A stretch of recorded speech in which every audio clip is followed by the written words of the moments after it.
Hey guys, what is going on? It is Ando, and today we've got a very serious video.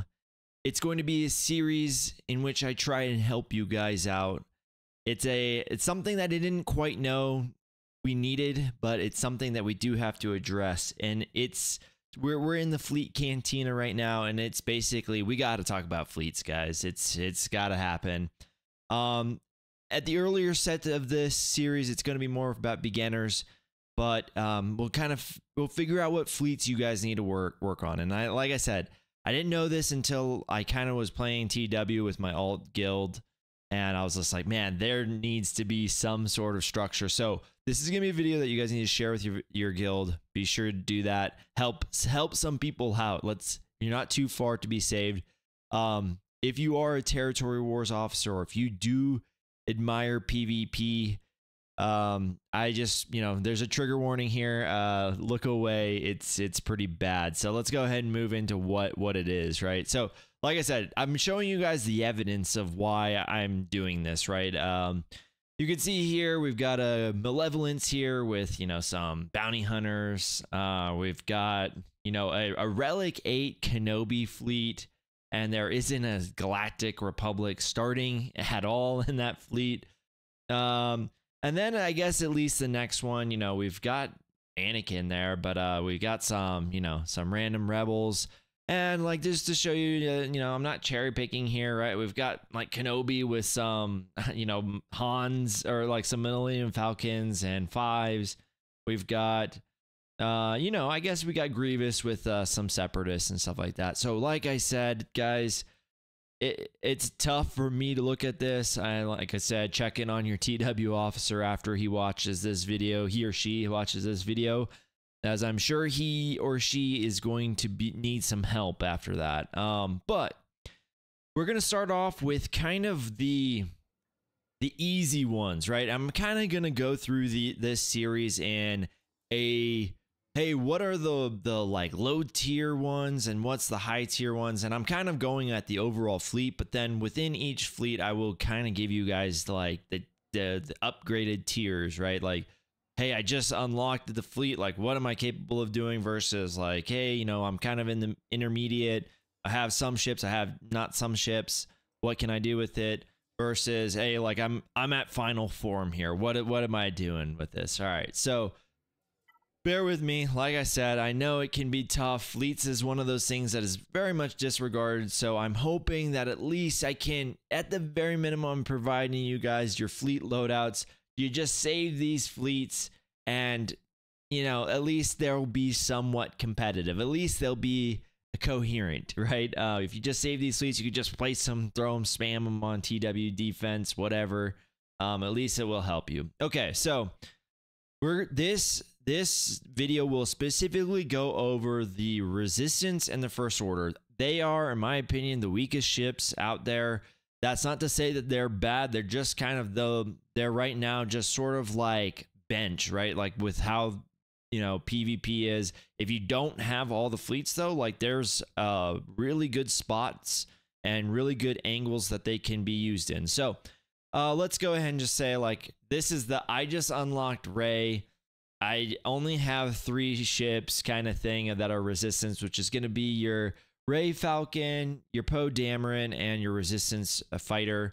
Now, I gave it Biggs. Biggs is a great ship early on.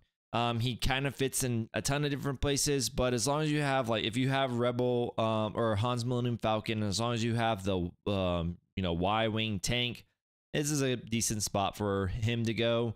Or like with Rebel Y-Wing and with Hans Millennium Falcon and then Biggs here.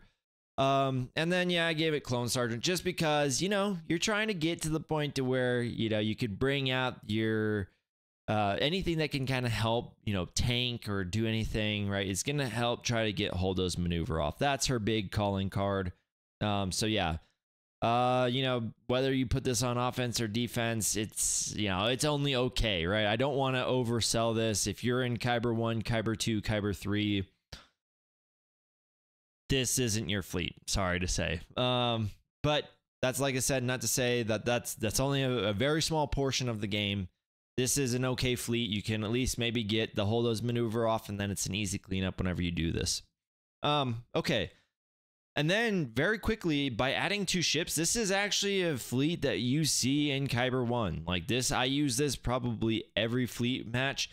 I used to only bring in the 4 for the extra banners, but then I found out that the extra banners mean nothing if you get dodged and your kill shots, you know, they all get dodged or whatever, and then you're just kind of like floundering around trying to get the win. So bring Resistance Trooper still, right? She doesn't, I think it's a she. She doesn't fit anywhere else, so might as well just bring her along, right?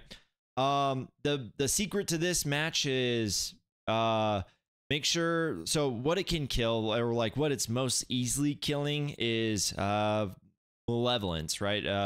So a lot of people in Kyber 1, they'll place their Sith Empire, right? Their Leviathan, and then they'll place usually an Executor triple attacker, and then they'll give you a Give Me fleet, which the Give Me fleet in this scenario is Malevolence. In this scenario, how you play this is you essentially do the specials first. Make sure that you do the taunting special, which is the assist. It looks like a coin. And then what you'll end up doing is you'll do the 3rd here on Rey's ability. You will not do this middle ability until you bring out your Zori. Once you bring out Zori, feel free, go ahead and blast away. It's very fun. A lot of times it's a one shot, just the entire board of buzz droids, vulture droids, whatever else is on the field, like Sunfac, they just vanish. It's really, really fun, actually. So yeah, this has become a legit ship. That being said, it's also used for cleanups, in territory wars for on the high end. But again, it can be a decent fleet on that. So that kind of covers resistance, right? I'd say again, I kind of put their high end as either a cleanup, like for something else that has happened, or really killing Malevolence, which isn't bad, right? Like it's not horrible. All right, let's go into First Order. So we just unlocked SLKR. What do we got here? All right, we got crew with, the Kylo shuttle, and this is SF pilot.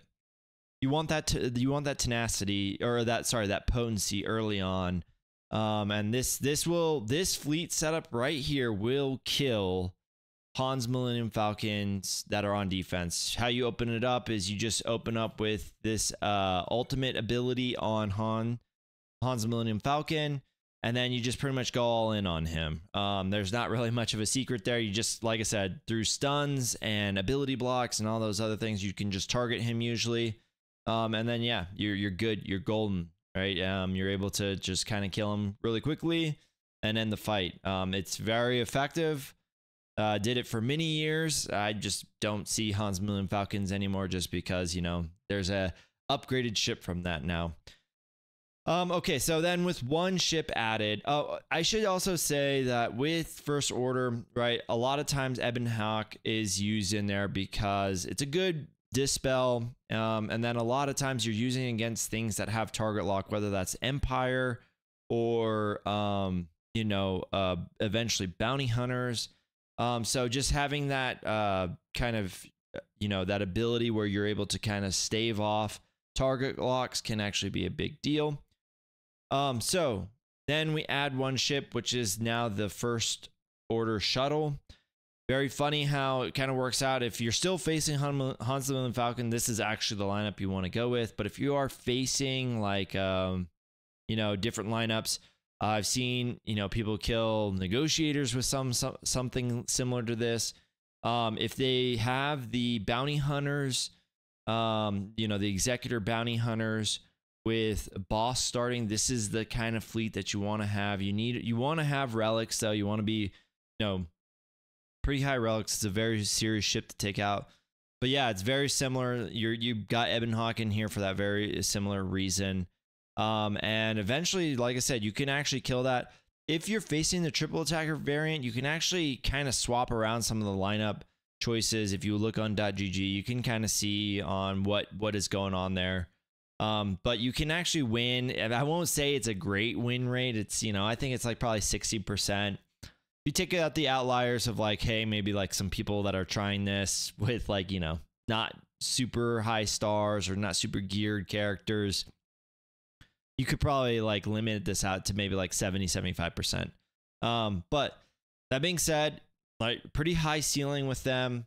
They're able to, like I said, knock out executors if you play it right. And even if you don't, you get it into a spot where you can clean up and then you can bring your resistance in and then clean it up from there, right? So anyways, like I said, that is just going to cover the first 2 fleets.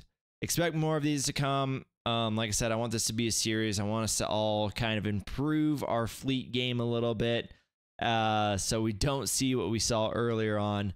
Let me know what you guys think. Let me know what you guys want to see in the videos if this covered everything that you guys want. I think our next one is going to be the Get 2 fleets. I probably will do a separate video on each of those just because they are a little bit more nuanced in how we can use them. What's all the, you know, added benefits and things that we can take out. So yeah, let me know what you guys think. Leave a thumbs up if you guys liked it. Leave a comment to let me know how I did, and appreciate yours if you guys subscribe to the channel, and we'll see you guys in the next one.